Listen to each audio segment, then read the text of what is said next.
From the Times and the Sunday Times, this is The Story. I'm Manveen Rana.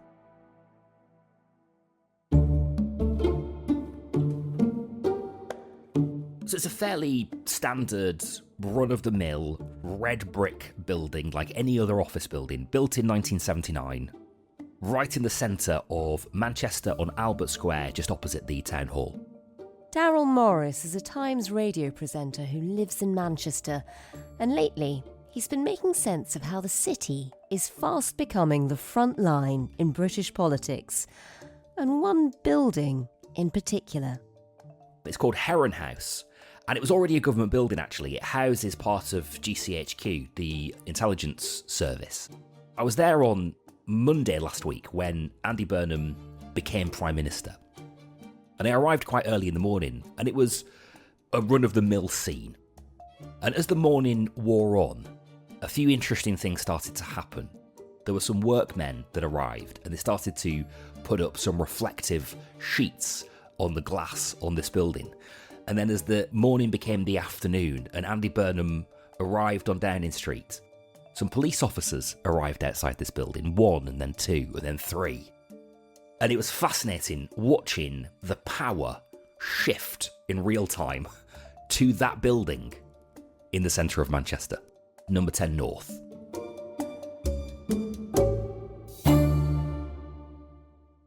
So as the reflective blinds go down and the security goes up, will this new number 10 outpost fundamentally restructure the geography of British power?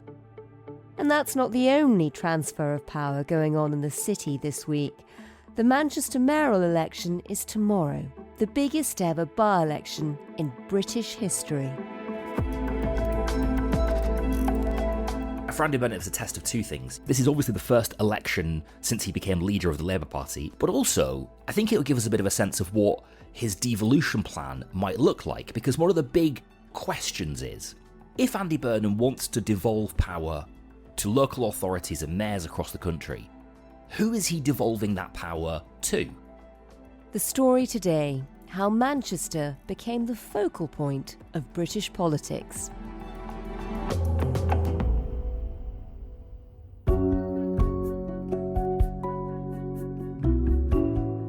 Daryl, you are basically our man in the north. We often speak to you from Manchester, and right now you seem to be at the epicentre of all political power. Yes, I seem to have accidentally found myself right at the centre of the universe, yes. I was always determined to not have to move to London to build a national media career, and I knew that if I held on long enough, Westminster and power would come to me. And it's certainly done that. Just tell us, I mean, in the course of just a few weeks, you have so many big political events happening on your doorstep. Yeah, absolutely. And I guess, look, we can probably trace this back to the Gorton and Denton by-election, can't we, earlier this year, where Andy Burnham was denied the chance to run, to get a seat, to return to Westminster. Then he eventually found a way through Makerfield, and a product of that, I suppose, has been this almighty shift of power. And in around that, we are also experiencing the biggest by-election in political history, because Andy Burnham, departing his role as the Mayor of Greater Manchester to head to Westminster, to head to number 10, has left this vacancy for his old job. And so we have a huge by-election, 10 metropolitan boroughs, 2 cities, 2 million voters, this enormous litmus test of British politics happening as well.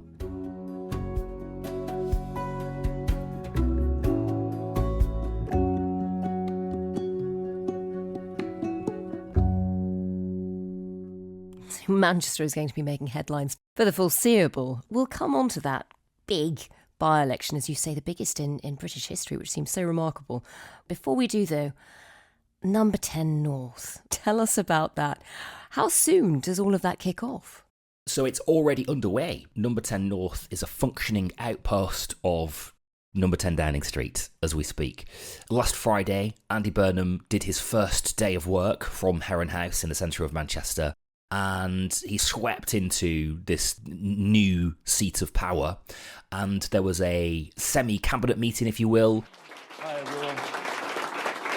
Thanks everybody. All of the mayors from across the country, including Sadiq Khan, were there as well. Andy Burnham was clearly thrilled to be there. Oh, thank you, everybody. I cannot tell you what a proud moment this is. I think this might be the best day of my life. I'm not joking either. I know you think I am, but I'm not. He says that he wants it to be a nerve centre for a rewired Britain and a situation room for growth. Putting power in every postcode so that people can turn things around for themselves and make changes, just as this great city has done and the other English cities are doing through devolution. And there was also this moment that really stood out in the afternoon. He popped outside to go and see some of the crowds who were sort of cheering him on, and he shouted, "I love you, Manchester," and the crowd sort of cheered back. Thank you, everybody. Thank you so much. I love you, Manchester. And it was a really striking moment because I can't remember the last time we had a moment like that in British politics.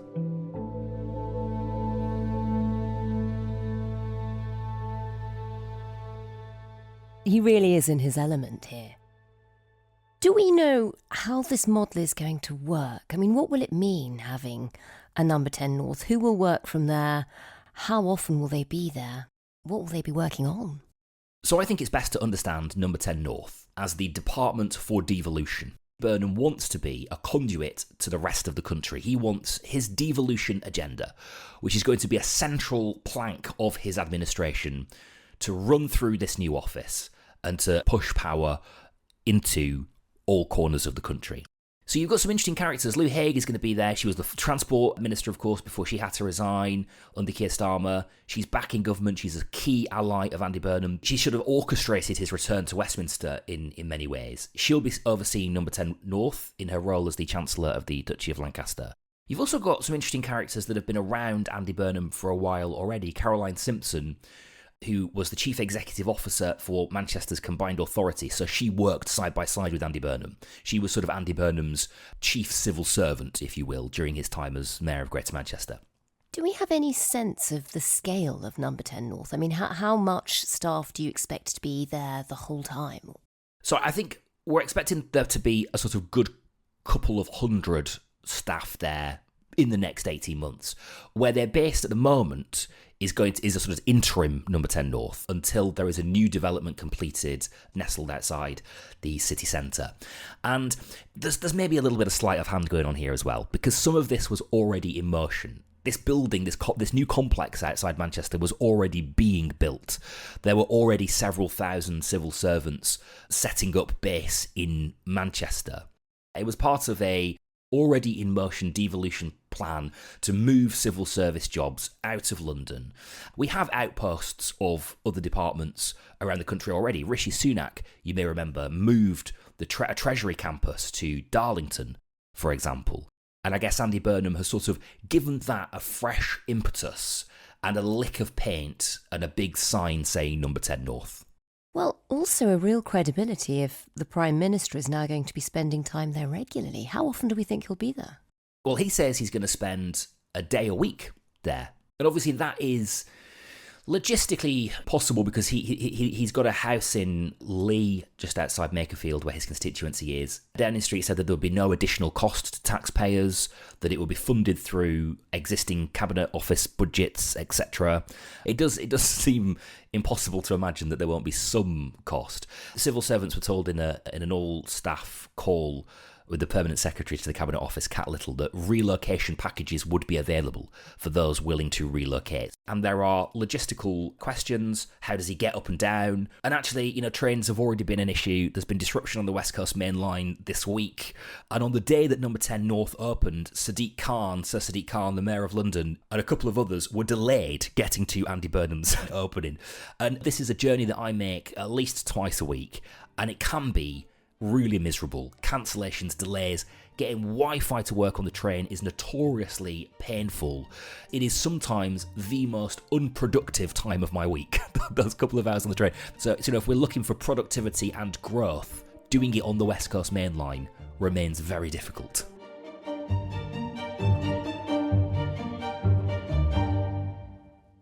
What's the big idea behind it, though? I mean, this is all about devolution. What's the big pitch there? So the big pitch is basically moving power out of Whitehall, decisions being made closer to the people that they affect by people who are elected directly by them, right? To best understand this, I spoke to Tim Heatley, who is a strong ally of Andy Burnham. He was on Downing Street to clap Andy Burnham in as Prime Minister last week. One of the inner circle, really? Yeah, very much one of the inner circle. He is part of this kind of Manchester set of powerful figures that Andy Burnham has sort of built around him. And he is a property developer, a very successful property developer, but somebody that does a lot of work with local authorities. He has to get planning permissions and collaborate with them on a regular basis. So I asked him, how would this devolution of power across the country work in real terms for him? Let's use him as an example. And he said that very often when he started a new project, local authorities, he said, are used to fighting and arguing with developers. I'm always surprised at how much they're used to kind of fighting and arguing with development investment organisations, and that's because they haven't had the benefit of having the influence and the control over the money. They've had to bid to Whitehall in mini funding pots. They've not been able to take a 10-year view.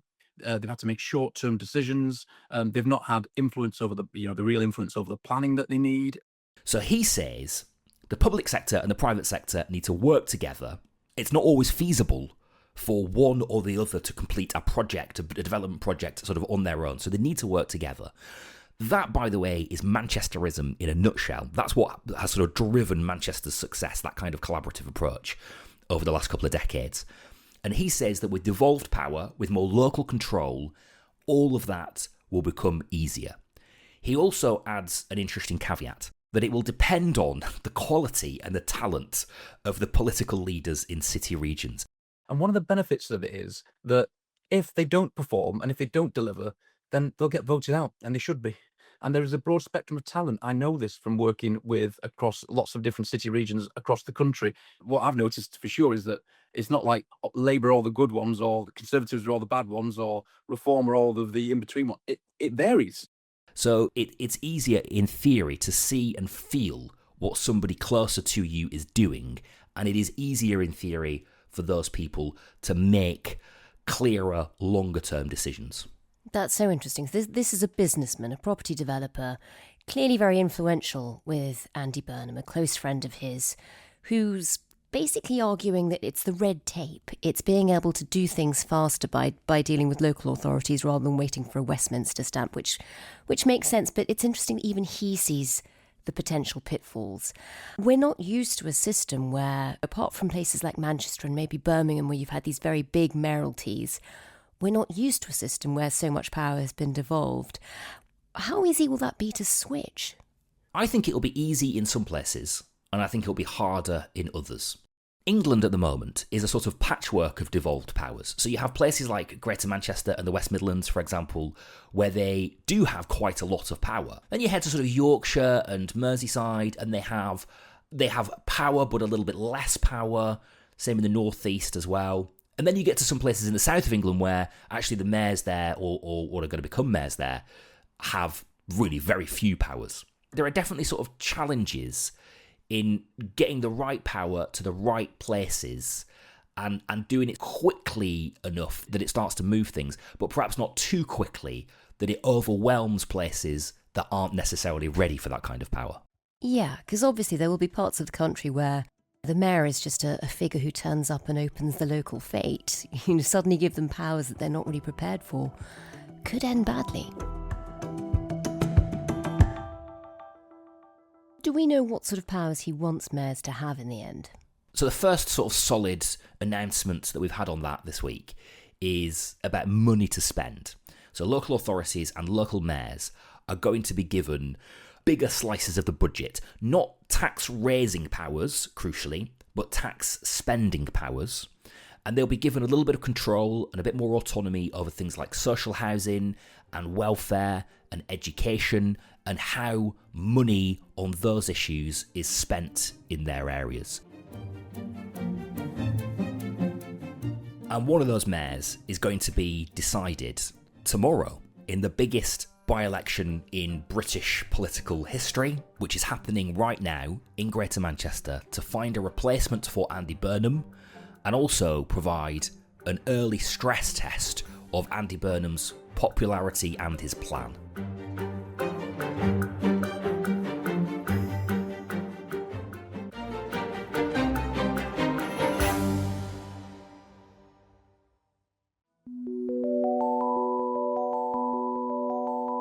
Daryl, you've been telling us about why all Westminster politics now feels very northern, apart from the move of number 10 to the north.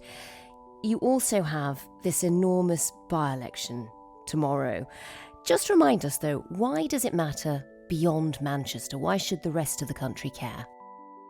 So this is absolutely huge. It is the biggest by-election in British political history. You've got 10 boroughs of Greater Manchester all voting, including Bolton, Oldham, Rochdale, Bury, Stockport, Wigan. You've got 2 cities, Salford and Manchester. 2 million people voting.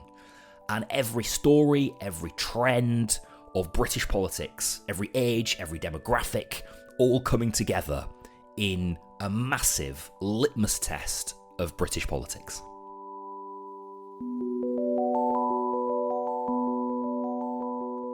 Wow, I mean, it is huge, so soon into Andy Burnham's time in number 10. Obviously, Manchester is also his backyard. From what you've been hearing from people out and about, which way do you think the election will go, and what are they saying to you? What are their biggest concerns? So for Andy Burnham, it's a test of 2 things, because this is obviously the first election since he became leader of the Labour Party. It is his Labour Party now that are contesting this by-election. But also, I think it'll give us a bit of a sense of what his devolution plan might look like, because one of the big concerns is, or questions is, if Andy Burnham wants to devolve power to local authorities and mayors across the country, who is he devolving that power to? It may very well be the case, and in fact it will be the case, won't it, in some places, that he is devolving power, decisions and budgets to people who disagree with him, to his political opponents. He'll be handing power to his political opponents. And how is it looking? I mean, who are the front runners? Well, we've got some fresh polling this week, which basically suggests that it'll be a shoe-in for Labour's Bev Craig. More in Common have done a poll that puts Labour on 39%, Reform on 19%, Green on 14%, the Conservatives on 12%, the Lib Dems 8%, and then a Restore, interestingly, that we can come back to, on 8%. So it's, you know, it is looking like Labour's Bev Craig is ahead by a reasonably substantial margin, which actually is in itself an interesting story, because one of the sort of main reasons that the Labour Party, that Keir Starmer's Labour Party and the National Executive Committee initially blocked Andy Burnham and were very anxious, genuinely very anxious about Andy Burnham returning to Westminster, was the possibility that they may lose this by-election, right?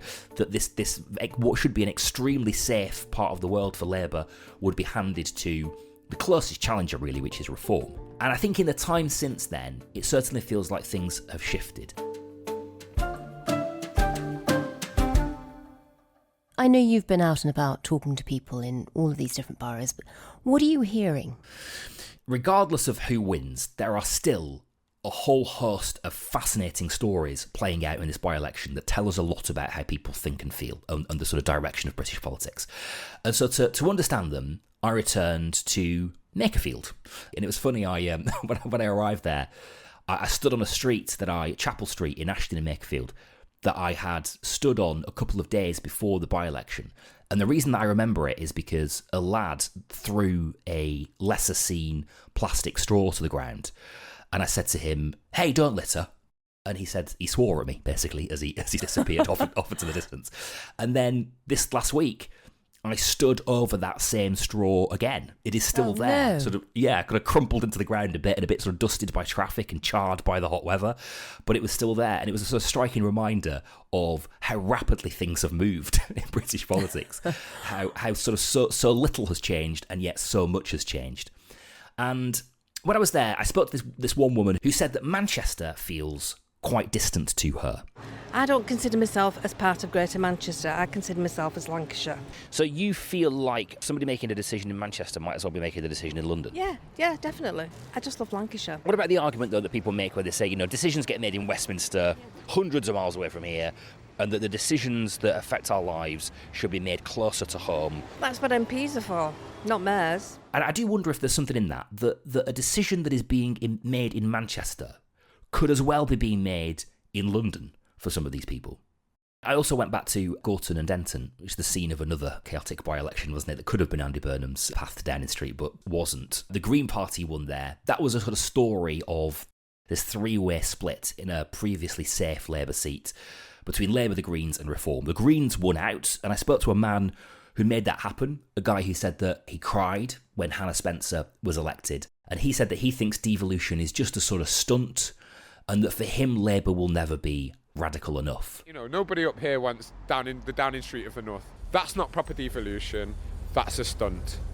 So it gives you a sense, some of those conversations with those kind of Green voters, that the uphill battle that Andy Burnham has and that Bev Craig may have and that Labour have in winning some of those people back who have previously fractured away from the Labour Party.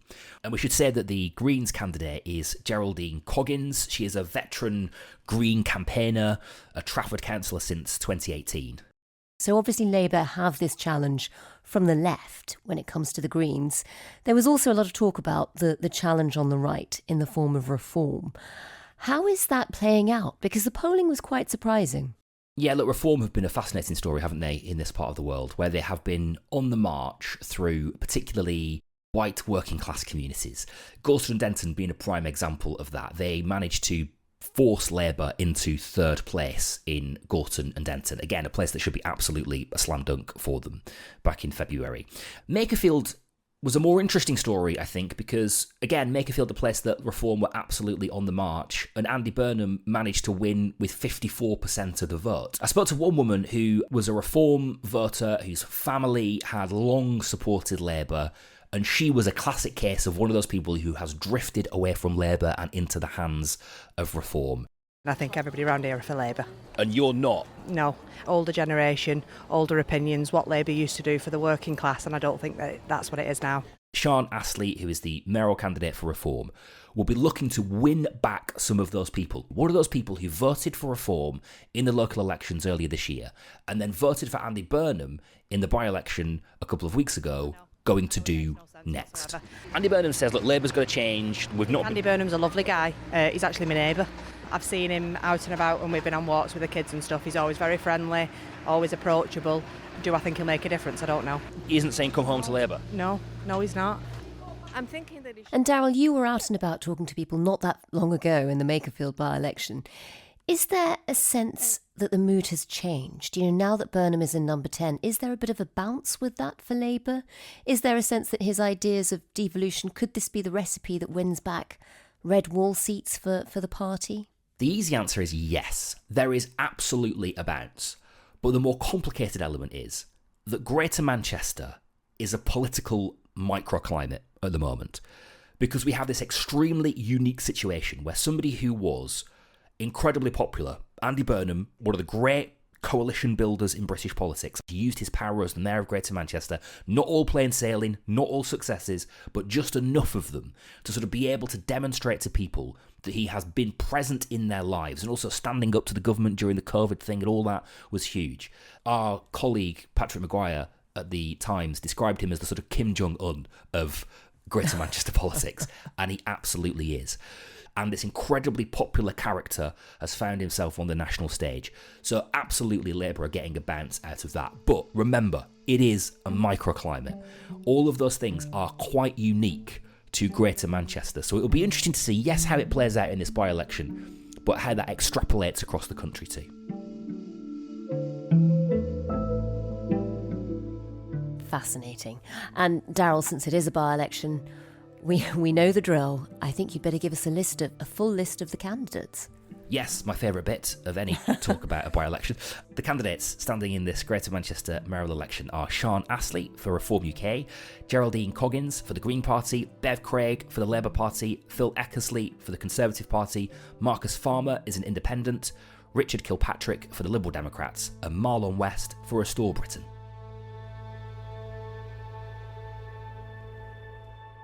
Daryl, you, as you said at the start, have managed to work in Manchester for years now as a broadcaster. A lot of people don't. They leave Manchester to seek their careers down south. Do you feel like this moment where suddenly it's absolutely at the focal point for all Westminster politics, it seems, is this the moment that changes? Is this the moment that we actually see the north-south divide rebalancing a bit? I think it could be, but it remains to be seen. There are a lot of questions, aren't there, about what sort of powers are going to be devolved? Who are they going to be devolved to? Does Andy Burnham thrust power onto people who are not ready for it and it becomes chaotic? Does he not hand enough power to people, denying them some levers that they can pull to make a real genuine change in their community? One thing that I would say here in Greater Manchester is that you can feel that shift in the air. But how far does it go? How successful is it? What decisions actually get made and by who and where? And will decisions made closer to the ground mean better decisions? All remain to be seen. They are all up in the air.